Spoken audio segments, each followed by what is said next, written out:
First class is a standard, not a suggestion, and I will not have that standard compromised on my watch. Cassandra Vance didn't raise her voice when she said it. She never raised her voice. That was the thing about her. The control was always precise, always measured, the kind of control that doesn't need volume, because it has already decided how things will go. She stood at the entrance of the galley on Flight 42.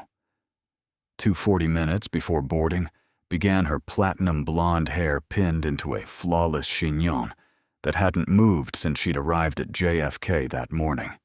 Her uniform was without a single crease. Her shoes caught the light of the overhead cabin fixtures, like they'd been polished with something other than polish, with intention, maybe with the belief that appearances were the only thing standing between order and chaos. Todd Reeves nodded, the way he always nodded when Cassie talked quickly, attentively, like a man who had learned that agreement was faster than conversation. He'd been on her crew for 3 years, long enough to understand that her instructions weren't really instructions. They were frameworks, structures that told you without ever saying it plainly who belonged in this cabin and who needed to be managed carefully until they understood they didn't. Flight 422 was a JFK to Denver route 4 hours and 20 minutes, and the first-class cabin on this particular Tuesday morning was filled almost entirely with the kind of passengers Cassie Vance had spent her career learning to recognize men in dark business suits with carry-ons that cost more than some people's rent. A woman in 3A who'd already asked twice about the lobster bisque, a retired-looking gentleman in a gray suit across the aisle in 2A who read actual newspapers and wore the quiet authority of someone who had never needed to announce himself. These were her people, not in a personal sense, but in a professional one. She knew their names before they boarded. She'd memorized the manifest the way a hostess memorizes a guest list, marking the regulars, the platinum members, the ones whose preferences were already logged in the system. She moved through the cabin with the practiced ease of someone choreographing a performance she'd given 1,000 times. Warm nuts in ceramic bowls, champagne on a silver tray, headrest covers straightened with the precise pressure of 2 fingers. She paused at 2B and glanced at the manifest on her tablet, and her expression shifted barely, almost imperceptibly. Just a tightening at the corners of her eyes, a fraction of a second, where something recalibrated. The name in 2B was Diane Owens. No frequent flyer tier listed at first glance, no notation in the preference column, just a name sitting in a seat Cassie had already decided should feel a certain way surrounded by people she'd already decided belonged there. She said nothing. She moved on. She straightened the headrest on 1A and greeted the man settling in with the warmth of genuine recognition. "Welcome back, Mr. Hargrove. We have the Cabernet you prefer." And the man smiled, the easy smile of someone who had never once questioned whether he belonged somewhere. Todd behind her followed her rhythm exactly. He'd learned it the way you learn a language when you're surrounded by it, not by studying the rules, but by absorbing the patterns until they become reflexive. He didn't know, and perhaps would never know, that the pattern had a cost, that it was being paid by the person who hadn't boarded yet. That 38,000 feet above the Rocky Mountains, it would be called by its real name. She came through the jet bridge without hurrying, which was the first thing about her that didn't fit the story Cassie Vance had already written. Diane Owens was 49 years old, and she carried herself with the particular stillness of someone who had long since stopped needing to prove anything to anyone in any room she walked into. Her blazer was charcoal, beautifully cut, but not ostentatious. Her bag was small, soft leather, the kind of thing you carry when you know exactly what you need, and nothing else. The only jewelry she wore was a watch, not flashy, not enormous, just a good watch on a dark leather strap, the kind of watch that was about keeping track of time rather than announcing that you had enough of it to waste. She found 2B without looking at the seat numbers, because she'd been sitting in seats like this since before some of the crew on this flight had started high school, and she settled in the way people settle into chairs. They are comfortable in, not with relief, not with performance, just with the quiet ease of arrival. She put her bag in the overhead compartment herself. She didn't ask for help. She didn't need it. What no one in that cabin knew, what she had no intention of announcing, was that she was flying to Denver to close an acquisition deal that her company, Owens Capital Group, had been building toward for 14 months. The deal was worth just over $400 million, and it would, if it went the way she expected it to go, be the largest transaction in her firm's 11-year history. She needed this flight to review the final contract language, to rest, if possible, and to arrive in Denver with her mind clear and her focus intact. She had confirmed a premium meal order 6 days ago. She had a printed email confirmation folded in the front pocket of her bag, a habit she'd developed over years of being told by various systems, in various places, that her reservations, her confirmations, her carefully documented preparations, somehow hadn't made it into the record. Her phone buzzed as the last few passengers filed in behind her. A text from row 18. You got her brother Jerome, who had insisted on being on this flight in that quiet, stubborn way he had, the way their mother used to call Jerome being Jerome. She typed back, fine. One word, because that was enough between them. Cassie Vance passed her row during the final boarding check and did not look at her. Not a glance, not a nod, not the half-second of professional acknowledgement she had given every other passenger in the cabin. She walked past seat 2B as though it contained nothing of consequence, and then she stopped at the row ahead, where Mr. Hargrove was settling in, and the warmth that came into her voice was so immediate, so completely transformed from the blankness of a moment before, that it was almost impressive. Diane watched this without turning her head. She had lived long enough, and worked long enough, and sat in enough of these cabins, on enough of these flights, to know exactly what she had just seen. She didn't feel anger about it. Or rather, she felt something more specific than anger, something quieter and more durable. She felt recognition. She felt the familiar, exhausting weight of a pattern that had been going on long before she arrived and would go on long after she landed if someone didn't eventually make it stop. She picked up her tablet and opened the contract. The flight was 4 hours. There was time. The cabin found its cruising rhythm about 40 minutes after takeoff, that particular shift in atmosphere, when the seatbelt signs go off and the world outside the windows becomes irrelevant, and the only reality is the sealed, pressurized tube you're sharing with strangers at 35,000 feet. Cassie and Todd worked the aisle the way they always did, in a kind of wordless choreography that had been practiced into muscle memory. Warm towels first delivered with a quiet smile. Then champagne poured at the elbow, the bottle tilted with the slight theatrical care of someone who knows they're being observed and has decided to make it beautiful. Todd moved efficiently, calling people by name, asking about preferences that had apparently been memorized from the manifest, and the whole performance had the quality of a private club where everyone had already been vetted, except for the one person who hadn't received her membership card. The meals came out on real plates with real silverware wrapped in cloth napkins. Diane watched from 2B as the man in 1A received what appeared to be a filet mignon with roasted vegetables, the steam rising in a gentle curl that reached her row and smelled exactly like the kind of meal she had ordered a week ago and confirmed twice. The woman in 3A received lobster bisque in a ceramic bowl with a small basket of warm rolls on the side. Todd moved through the cabin like a sommelier, unhurried, attentive, making the people around him feel like the only people in the world. He reached Diane's row and stopped.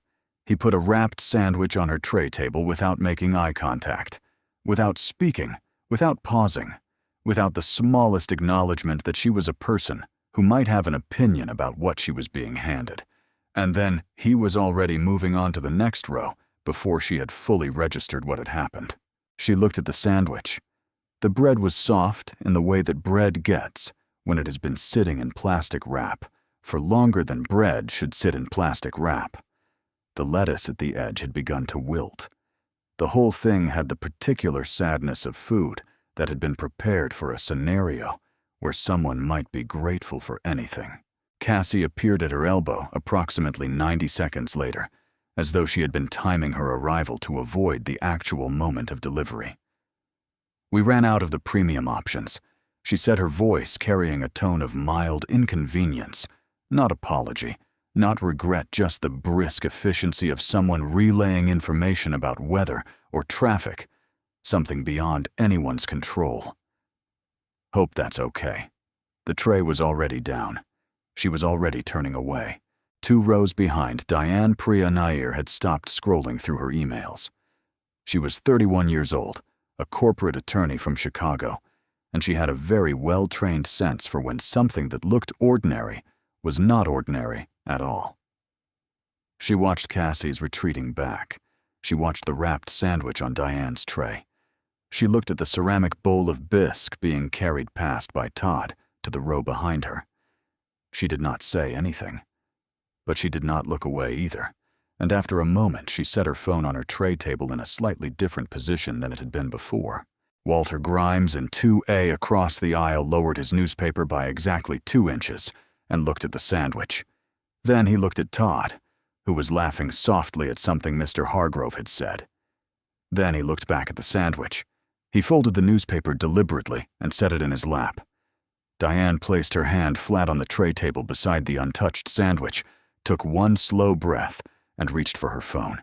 The message she sent to Sandra Cole was 11 words long, and it was the kind of message that Sandra had worked for Diane long enough to understand did not require elaboration.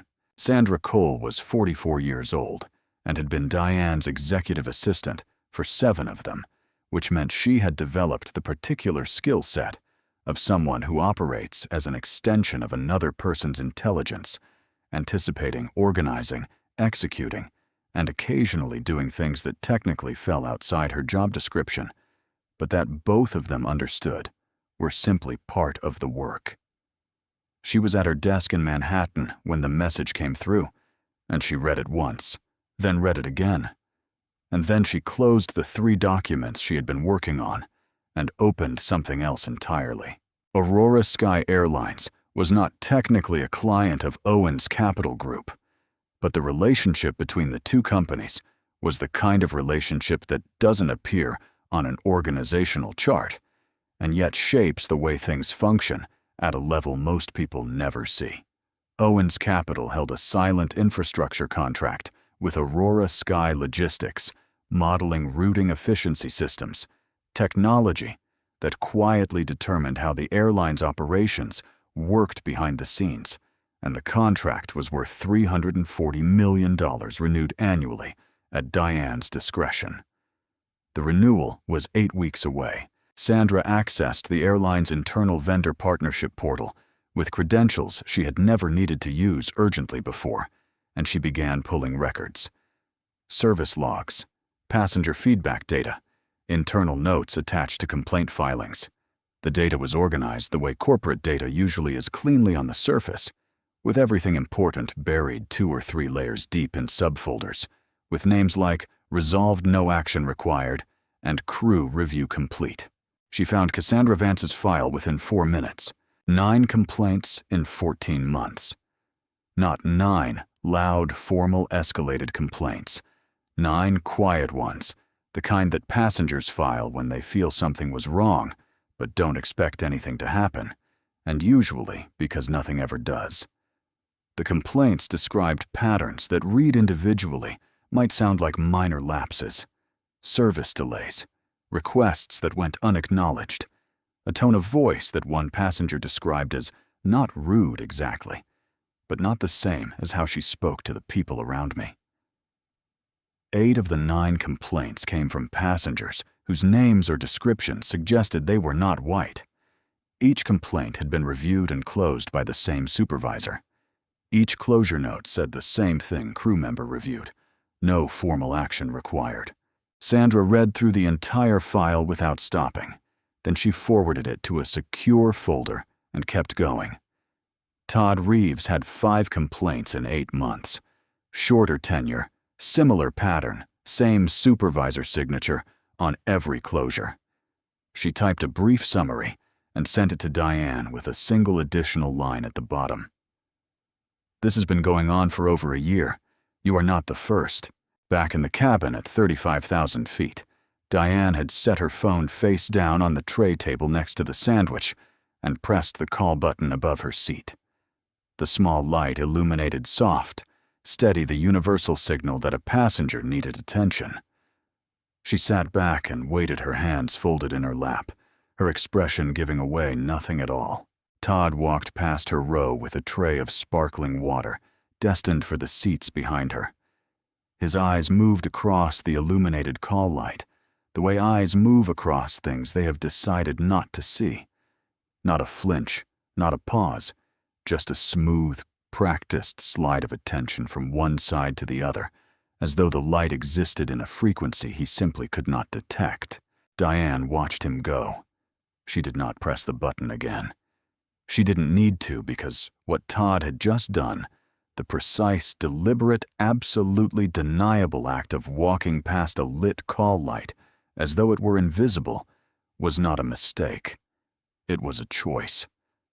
And it was in a way she had learned to recognize over a lifetime of making note of such things, its own kind of answer.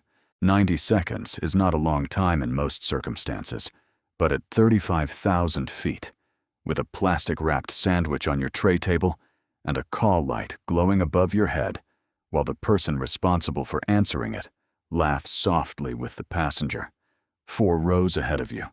90 seconds has a way of expanding into something much larger than itself. Diane did not fidget. She did not look around the cabin with the conspicuous awareness of someone who wants to be noticed waiting. She sat exactly as she had been sitting, her hands in her lap, her eyes occasionally moving to the tablet where the contract still waited for her attention, though she wasn't reading it anymore. She was listening. She was cataloging. Walter Grimes was doing the same thing, though, from the different vantage point of someone who had spent 31 years on the federal bench and had developed through decades of watching people in rooms where the stakes were genuinely high, an almost involuntary sensitivity to the difference between behavior that was careless and behavior that was intentional. He could see the call light from where he sat. He could see Todd moving through the cabin. He could do the math, and the math wasn't complicated. He waited 2 full minutes before he spoke, because he wanted to be certain. Then he folded his newspaper, the gesture of someone preparing to say something that required full attention, and he looked toward the aisle where Cassie had just reappeared from the galley and was making her way toward the front of the cabin with the unhurried confidence of someone who believed the cabin was entirely under control. "I believe her light is on," Walter said. He said it the way he said most things, quietly, without inflection, with the particular weight of a voice that had spent decades meaning exactly what it said, and nothing more. He didn't gesture. He didn't point. He simply made a statement of fact in a tone that made it impossible to pretend the fact hadn't been stated. Cassie stopped. The pause was almost imperceptible, a fraction of a second, where her internal machinery recalibrated, and then the professional smile came back, precise and immediate as though it had never left. "Oh," she said, with the practiced lightness of someone encountering a small and easily corrected oversight. "I'll be right there." She finished what she was doing first. She refilled a glass of sparkling water for the man in one. A wiped the rim, exchanged a brief pleasantry, and then walked at a pace that communicated availability without urgency to Diane's row. "What can I help you with?" Her voice was pleasant. Her eyes were not unkind, but they were also not fully present. They had the quality of attention that is performing attentiveness, rather than actually providing it, which is a subtle distinction that most people don't notice, and that Diane noticed every time. Diane looked at her steadily. I placed a premium meal order 6 days ago, she said, her voice even and clear and carrying just far enough to be heard by the people immediately around them without being raised at all. I received a confirmation email. I have it here. She touched the front pocket of her bag where the printed email sat, though she did not take it out yet. And I'm the only person in this cabin who received a cold sandwich. Cassie nodded with the speed of someone who has a response already prepared. Like I mentioned, the system doesn't always sync correctly. It happens sometimes. A small shrug, the same small shrug from before. Not apologetic, just explanatory, as though this were weather, as though it were anyone's fault, but no one's fault, and certainly not anything that required examination. Does it happen to everyone? Diane asked. The question was quiet. It was precise. It sat in the air between them like something physical, something with weight and edges. Cassie's expression didn't break. She was too practiced for that. But her lips pressed together for just a moment before she said, "I can check again," and began to turn away. I'd appreciate that, Diane said. 2 rows back, Priya Nair adjusted her phone without looking at it. The camera was still running, and in row 18, Jerome received a single-word text from his sister Watch. The overhead compartment above seat 2B was approximately 3/4 full when Todd Reeves opened it, which meant there was room. There was clearly room. But Todd reached in anyway and lifted Diane's soft leather carry-on from where she had placed it and held it in both hands with the practiced, neutral expression of someone performing a service rather than making a decision. "We need to make some adjustments up here," he said, addressing the space slightly above and to the left of Diane's head, the way people address someone when they've decided the interaction doesn't require actual eye contact. "Equipment needs to go in this compartment. I'll get your bag settled properly for you in the rear storage." His tone was patient in the way that patience can become condescending, slow, and measured, and just slightly simplified, as though he was accounting for the possibility that she might need more time to understand. Diane looked at him. Then she looked at her bag in his hands. Then she looked at him again. "That's my bag," she said. "Please put it back." Todd's expression didn't change. "I understand, ma'am. This will just take a put the bag back." The voice came from across the aisle. Walter Grimes had not stood up dramatically. He had simply stood up the way a person stands, when standing is the correct and obvious thing to do. And the 3 words he said carried no anger, no theater, no performance of authority. They just carried authority itself, the real kind, the kind you accumulate over decades of being in rooms where people's lives depend on someone telling the truth, clearly, and without hesitation. Todd looked at him. Then at Cassie, who had materialized at the front of the first-class section and was reading the room with the speed of someone who understood that the room had changed while she wasn't looking. Something moved across her face, a calculation quick and invisible to most. And then she said, "We'll accommodate the passenger," with a smile that landed on Todd like an instruction. He set the bag back in the compartment and closed it without another word, his jaw holding a tension that his face was working hard to conceal. For 30 seconds, the situation seemed to settle, and then Cassie did something that was, in many ways, worse than what had come before it, because what had come before, it could at least be argued as procedural. She walked to row 1A, where Mr. Hargrove was finishing his filet mignon, and in a voice pitched at the precise volume of someone who isn't trying to be heard by the whole cabin, but knows they will be, she said, "We have a second entree option if you'd like it. Mr. Hargrove, the chef's preparation just came out, and it's wonderful tonight." The smell of warm, freshly plated food reached row 2B approximately 4 seconds later. Priya's phone was no longer angled subtly. The man in seat 4, a navy suit, mid-30s, had his phone out openly, now not trying to hide it, because it was becoming difficult to pretend that documentation wasn't the appropriate response to what was happening. The woman in 3C leaned toward the man beside her and said something too quiet to hear, but the expression on her face was not difficult to read.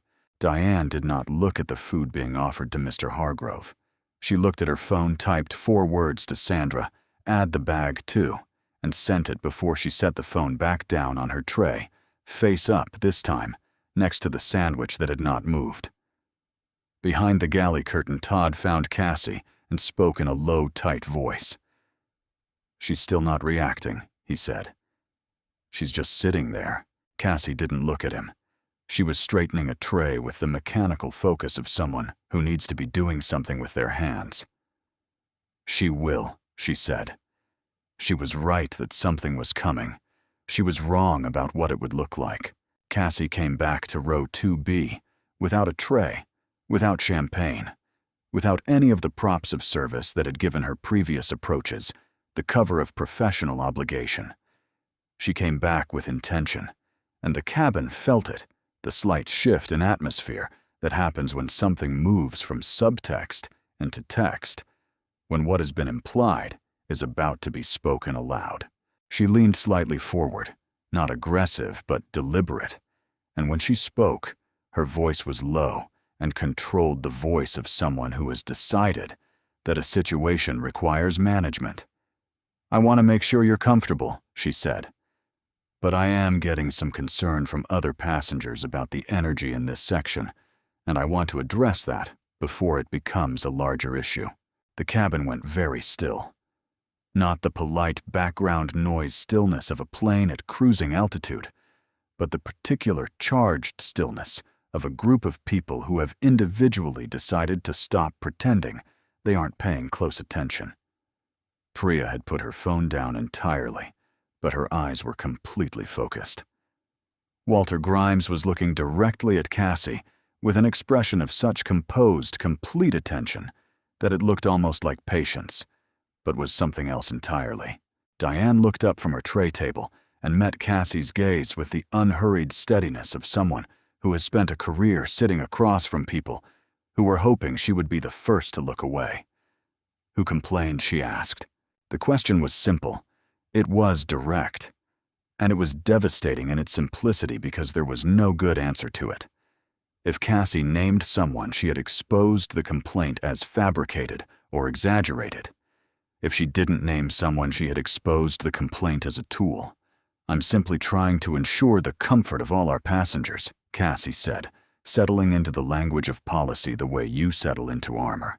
"Then you'll have no problem putting that in." "Writing," Diane said. Her voice had not risen a single degree from the beginning of the conversation to now. She didn't need it to. Cassie blinked one blink slightly too slow, the involuntary response of a nervous system registering something it didn't expect. And before she could recover, the voice from across the aisle came in steady and measured and carrying the exact tone of someone giving testimony.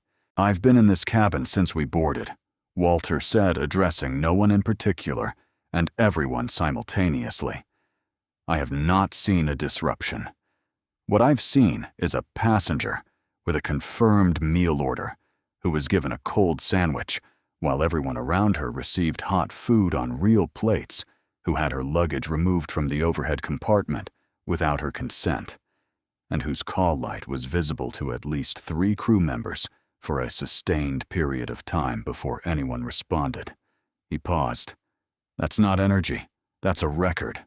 The silence that followed was the kind of silence that has mass. Cassie straightened. She brought the smile back, but it had the quality now of something assembled rather than something natural, and the assembly was visible. "I'll speak with the captain," she said, and turned toward the front of the cabin.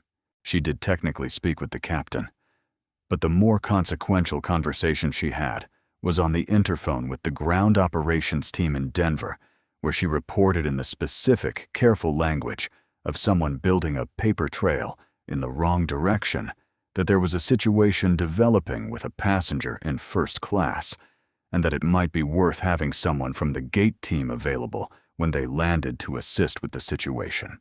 In the galley, Todd heard her make the call.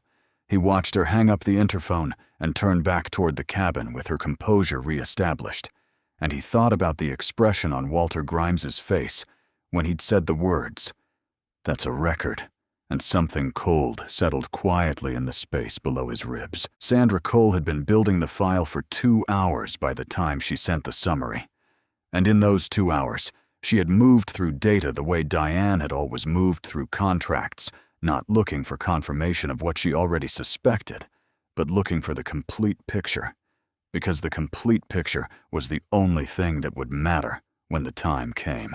The complaint logs alone would have been enough to raise questions. 9 complaints against Cassie Vance in 14 months, 5 against Todd Reeves in 8, all of them describing variations of the same experience: the half attention, the skipped acknowledgments, the meals that ran out only for certain people, the luggage that somehow needed to be relocated, the call lights that were visible and unacknowledged. Read individually, each one sounded like a bad day. Read together the way Sandra was reading them. Now they formed something else entirely, a pattern so consistent and so long-running that its persistence was itself a kind of answer to the question of whether anyone had ever looked closely enough to see it. But what stopped Sandra mid-scroll, what made her sit back in her chair and look at the ceiling for a full 10 seconds before continuing, was not the complaints themselves. It was the closure notes. Every single one of them, all 14 across both crew members spanning more than a year, had been reviewed and signed off by the same person, Regional VP Thomas Ellard, based in Denver. And the language in his closure notes was so consistent, so precisely identical in its phrasing, across 14 separate incidents, that it could only mean one of 2 things. Either Ellard had a template for dismissing complaints that he deployed without reading them, or he had read them, understood what they described, and made an active choice to do nothing. Sandra pulled his email records through the vendor portal's administrative access, a level of access that technically existed for audit purposes, and that no one had apparently thought to use for an actual audit. What she found in Ellard's inbox in a thread, dated 8 months ago between him and Aurora Sky's head of HR, was a single sentence that she read 3 times before she forwarded it. "Let's not make this bigger than it is. These things have a way of sorting themselves out if we don't create a paper trail around them." She forwarded the entire file, complaint logs, closure notes, Ellard's email thread, and a timeline she had constructed herself that mapped each complaint to the corresponding closure date to 3 recipients: Aurora Sky's General Counsel, the airline's Chief People Officer, and a 3rd contact listed in her address book simply as ER. Holloway, whose title was journalist, and whose publication had Sandra happened to know, been quietly investigating Aurora Sky's internal culture for the better part of 8 months, without yet having the documentation to go to print. Then she sent a message to Diane. "Ellard is at the Denver gate. He called it in himself. He thinks he's managing a difficult passenger situation. He doesn't know what's waiting for him." Diane read it at 37,000 feet, with the particular stillness of someone who has just received confirmation of something they already understood. She set the phone down on the tray, and for the first time in 2 hours, she picked up her tablet and actually read the contract. Not as preparation, but because the preparation was done, and because she had learned a long time ago that the most powerful thing you can do when everything important is already in motion is simply to keep working, to keep being exactly who you are, because that is the thing they never expect. Around her, the cabin moved in its ordinary rhythms. Priya, 2 rows back, had lowered her phone, but her eyes remained on Diane, with the quiet, steady attention of someone who has realized they are witnessing something and has decided to witness it properly. Walter Grimes had his newspaper open again, but the pages hadn't turned in 15 minutes. And in row 18, Jerome sat with his tray table folded up and his hands clasped in his lap, watching the back of his sister's head, the way you watch someone you love when they are doing something difficult, and you cannot help them, and, with absolute certainty that they don't need you to. The sandwich sat on the tray table where it had always been, untouched. The printed meal confirmation folded beside it, exactly where Diane had placed it when she sat down. The captain announced the beginning of their descent into Denver, with the routine calm of someone for whom the ground is simply the next part of the journey, and the cabin responded with the small, familiar choreography of arrival: tray tables, folded seats brought upright, the rustle of people gathering themselves back into the shapes they would need to be when the doors opened. Cassie moved through first class with the restored efficiency of someone who has made a decision and is now performing confidence in that decision. She had spoken to the ground team. She had managed the situation. Things would be handled at the gate, and the passenger in 2B would become someone else's problem the moment the wheels touched the runway, and life would continue as it had continued every time before. Because that was how these things worked, because that was how they had always worked, because no one had ever given her a reason to believe otherwise. She stopped at Diane's row with a coffee carafe and a professional smile. "Can I offer you anything before we land?" The question was routine. The voice was routine. But her hand as she poured was not entirely steady, a fact she noticed at the same moment Diane noticed it, the coffee landing slightly off-center in the cup, a drop escaping onto the saucer. Cassie wiped it immediately, with a speed that was slightly too fast to be natural, and said, "I apologize," in a voice that had lost some of its practiced smoothness around the edges. "Thank you," Diane said. She picked up the cup, took a slow sip, set it back down, aligned with the edge of the tray. Polite, neutral, giving nothing. Cassie waited for a moment, a brief, odd pause, as though she expected something more, some signal of release, some indication that the preceding 4 hours had reached an acceptable conclusion. It didn't come. Diane's attention had already returned to her tablet. Cassie moved on.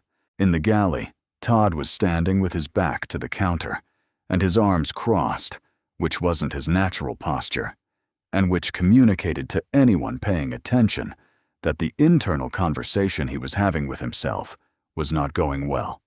"What happens when we land?" asked when Cassie appeared. "I handled it," she said. She was reorganizing the beverage cart with the purposeful focus of someone who needs to be doing something with their hands. "The gate team will be there. It's taken care of." Todd looked at her for a moment. She never raised her voice, he said. Not once. The whole flight. "That doesn't matter," Cassie said. "I think it does," Todd said quietly enough that he wasn't sure she heard him, and she didn't respond, and the galley settled into the kind of silence where two people have run out of the things that are safe to say to each other. Diane's phone buzzed once on the tray table, a short, precise vibration. She picked it up. 4 words from Sandra. "They're already at the gate." She locked the screen without replying, and she looked out the window at Denver coming up from the darkness below, the lights of the city spreading across the plain with the particular clarity you only get from altitude. Everything visible, everything in its place. The distance making it possible to see the whole shape of things at once. Her phone buzzed again. Jerome from row 18. "I see the mountains." She smiled, a real smile, small and private. The first one in 4 hours, the kind of smile that lives between people who have known each other since before either of them knew what the world was actually like. Across the aisle, Walter Grimes leaned slightly toward her, just enough. "You doing all right?" he asked. He said it the way you say things, when you already know the answer, but understand that the asking matters. "Yes," Diane said. A pause just long enough to mean something. "Thank you." He nodded once and turned back to his window, and that was exactly the right amount. The plane tilted gently into its final approach. The cabin lights dimmed to the soft blue of arrival mode. Below them, Denver waited in its grid of light, and not one person on Flight 422 said anything at all. The landing was textbook, the runway, catching the wheels with that brief controlled impact that experienced travelers barely register. And then, the long deceleration, the engines pulling back, the world outside the windows, slowing from a blur to a sequence of lights and markings, and the particular ugly beauty of an airport at night. Passengers reached for phones and overhead bags, and began the private rituals of people preparing to re-enter their lives. Diane didn't move. Her seat was already upright. Her bag was already in the overhead compartment where it belonged.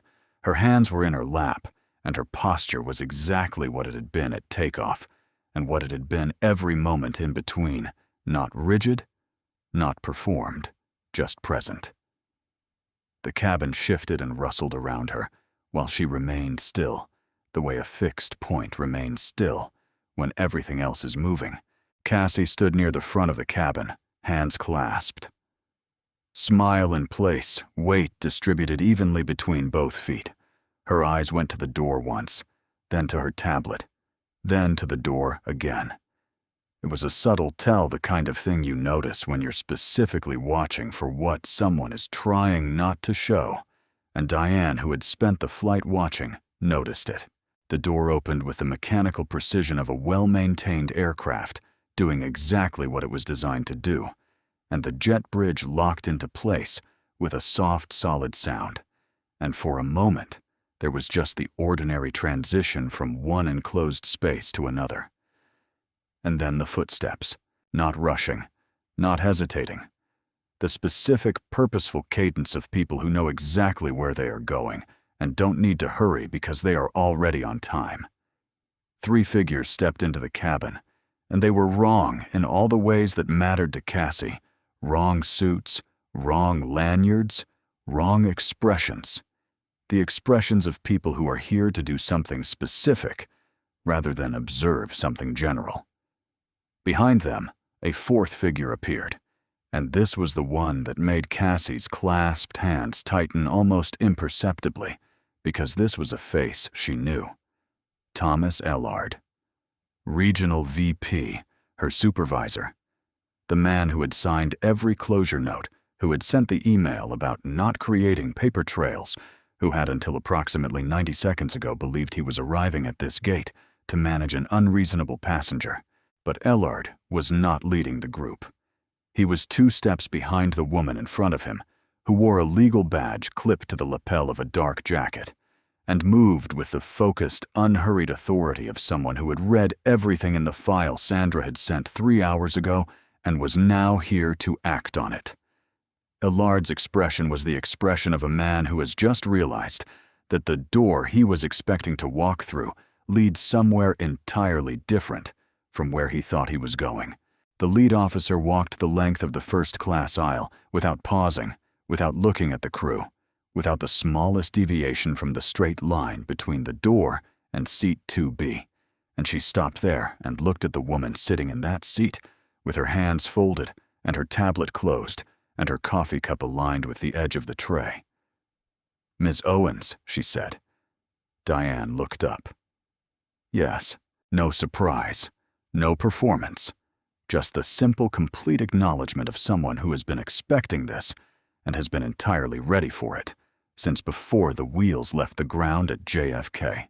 The lead officer's name was Patricia Voss, and she was Aurora Sky Airlines' Deputy General Counsel, and she had been on a flight from Chicago to Denver for the past 2 hours, reading a file that Sandra Cole had sent to her secure inbox at 2:47 p.m. Eastern Standard Time, and by the time her plane landed, she had already made 3 phone calls and written 2 memos and drafted the framework of what was about to happen in language precise enough to be used in a regulatory filing, if it came to that.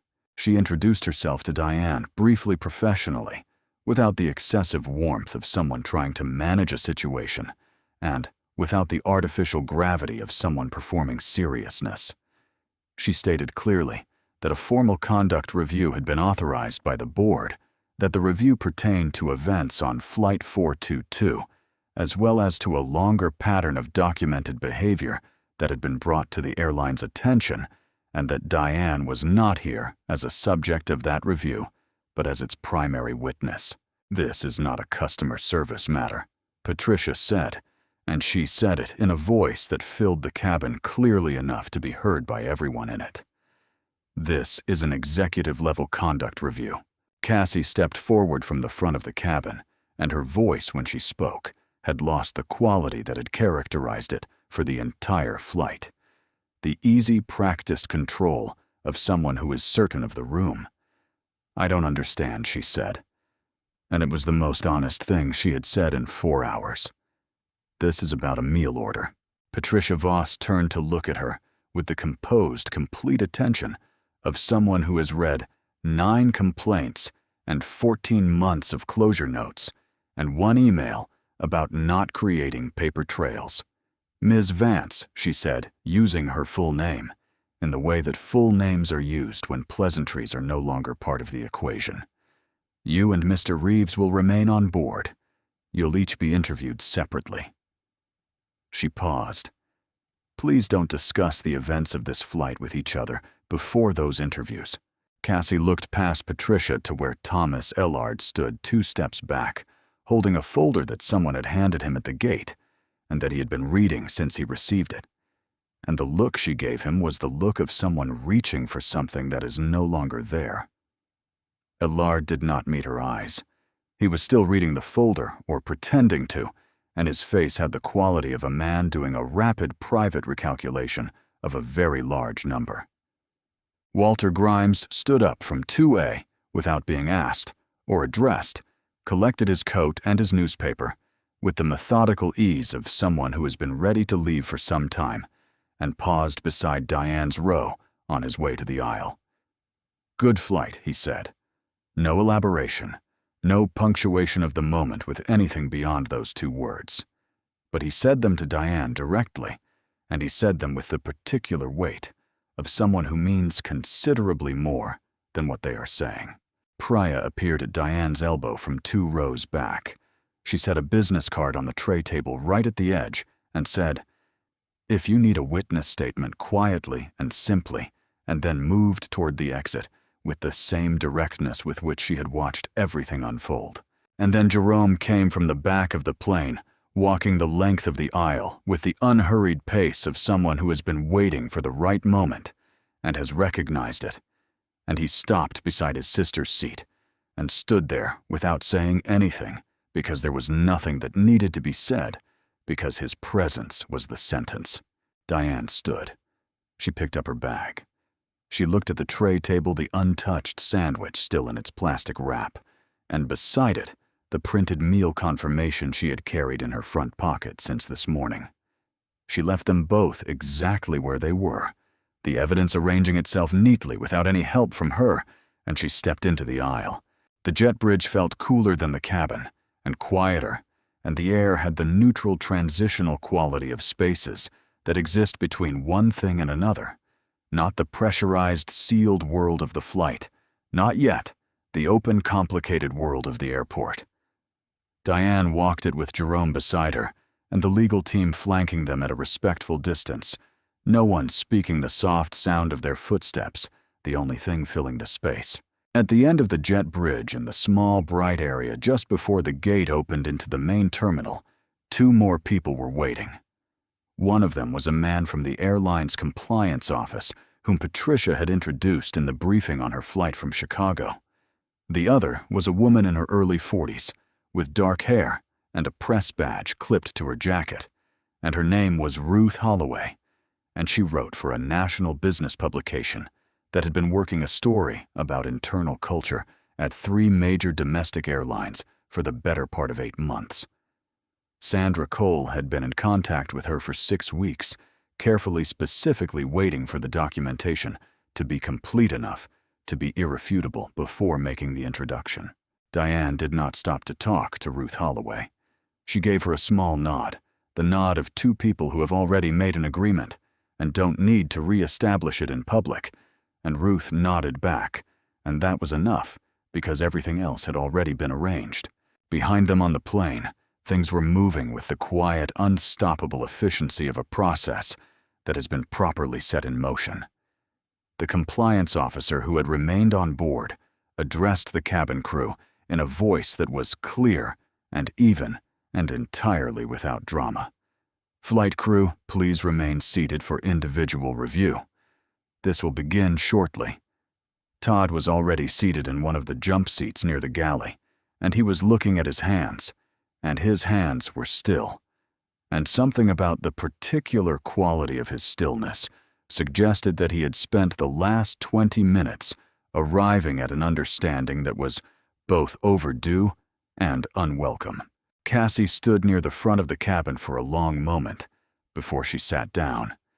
And when she did sit down, it was with the careful, deliberate movement of someone whose legs have decided to be honest about something her mind is still resisting.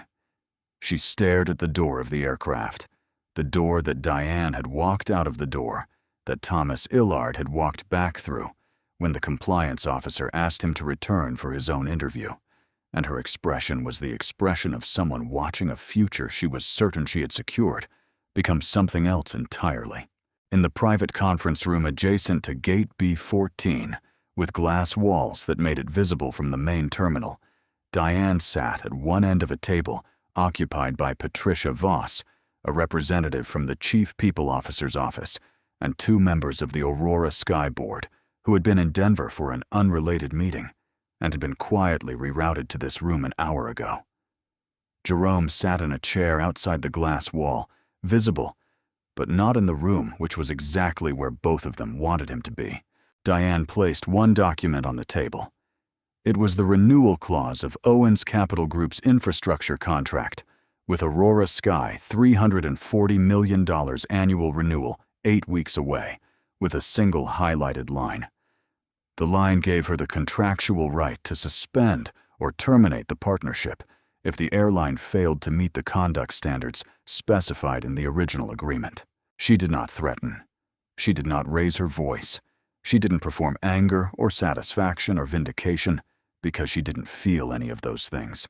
Or rather, she felt something more durable than any of them, something that had been building since she unfolded her printed confirmation this morning and understood without surprise that she was going to have to use it. She said one sentence, "Fix it, or find someone else to build your systems." Then she picked up her bag, thanked Patricia Voss for her time, and walked out of the room. The hotel room had a view of downtown Denver and the mountains beyond it, which were invisible in the darkness, but present in the way that large things are present, even when you can't see them. You know they're there. You can feel the shape of them against the sky. Diane sat by the window, with a cup of tea going cold in her hand, and Jerome sat in the chair across from her, with his long legs stretched out and his shoes off, and neither of them spoke for a while, which was fine, because silence between them had never been uncomfortable. "Are you going to pull the contract?" Jerome asked eventually. Diane looked at the lights below. "I don't know yet," she said. "That's not why I made the call." "I know," Jerome said. "I'm asking anyway." She was quiet for another moment. 9 complaints, she said, in 14 months, and every single one of them got buried by the same signature. She turned the teacup in her hands. Someone needed to make it the last one. Jerome nodded slowly. He looked like their father when he nodded like that, the same weight in it, the same sense of a man who understands that some things take, as long as they take, and there's no use being impatient about the cost of them. They sat with that for a while. What was happening elsewhere in Denver that evening moved through a series of consequences that were quiet in their execution and significant in their reach. Cassie Vance was placed on indefinite administrative leave and escorted from the airport by 2 members of the HR team at 8:14 p.m. She sat in her car in the parking structure on level 3 for a long time after they left the engine off the only sound, the occasional distant announcement from the terminal below. She thought about the 9 complaints. She had a response to each one ready in her mind, the responses she had given in each review, the explanations that had always been sufficient before the language of procedure and policy, and the reasonable-sounding justifications that Illard had always accepted. She arranged them in order and examined them the way you examine something you've been carrying for so long that you've stopped noticing the shape of it. And for the first time, not with comfort, not with anything that felt good, she noticed the shape. She didn't have a name for what she noticed, but she couldn't put it back down and not know she'd noticed it. Todd Reeves went home to his apartment in Aurora and sat at his kitchen table and called his mother. He didn't explain why he was calling. He asked if she was home. She said yes. He said he'd come by. She said she'd make dinner. He said, "Okay." He sat there for another few minutes before he got up to get his keys. And while he sat there, he thought about the expression on that little boy's face in the departure lounge last spring. A different flight, a different situation, the same pattern, and how he had looked away then because it was easier, and how looking away had not, it turned out, made the pattern stop existing. Thomas Ellard was placed on investigative suspension at 9 p.m., pending a full review of his conduct over the past 14 months. His 22-year career with Aurora Sky was suspended with him. The email in which he had written about not creating paper trails was now with exquisite irony, a piece of paper in a trail that had become irrefutable. At 6:17 a.m. the following morning, Ruth Holloway's article went live. The headline did not mention Diane by name. It read, "Aurora Sky Internal Investigation, Flight Crew Conduct, and 14 months of ignored complaints." The image attached to the article was a photograph taken by Priya Nair before she deplaned a tray table, a cold sandwich in plastic wrap, a printed meal confirmation beside it. It was the detail that made the story feel real to the people who read it, because anyone who has ever been in a room and been told without words that they didn't count could look at that photograph and know exactly what it meant. Walter Grimes read the article in his hotel room across town at a table by the window with his coffee and his newspaper, and when he finished it, he set his tablet down and sat with it for a moment. He didn't look surprised. He looked like a man who has spent decades waiting for something obvious to be finally confirmed, and who takes no pleasure in having been right. The acquisition meeting was at 9 o'clock, and Diane was there at 8:55, which was how she always arrived, not early enough to seem eager, not late enough to seem careless, exactly on time in the way that communicates that your time and the other person's time are equally valued. The room was full of people who had read the article. She could see it in the way they arranged themselves, the slightly different quality of attention she received when she walked in the awareness that they were now in a room with someone whose mourning had already appeared in the news. She did not address it. She opened her folder. She began. By the end of that week, Aurora Sky's board announced a mandatory third-party audit of cabin crew conduct across every route the airline flew. Cassie Vance's case became the reference point in the announcement, the specific named example of the kind of behavior the audit was designed to surface. The policy change that followed was concrete and specific. Every future passenger complaint would route directly to General Counsel's office rather than to regional supervisors. The closure notes stopped. The buried complaints stopped. Not because people suddenly became different, but because the structure that had allowed the pattern to persist without consequence had been dismantled, and structures matter. They shape what people believe they can get away with, and they shape what people believe they deserve. After the meeting, Diane stood outside on the sidewalk for a moment in the Denver morning, which was cold and bright in the particular way of high-altitude October, the sky an almost unreasonable shade of blue. Jerome came out behind her with 2 coffees and handed her one without asking, because he never had to ask. They started walking. No destination, just walking, and Diane's phone buzzed in her coat pocket, and she took it out and looked at it.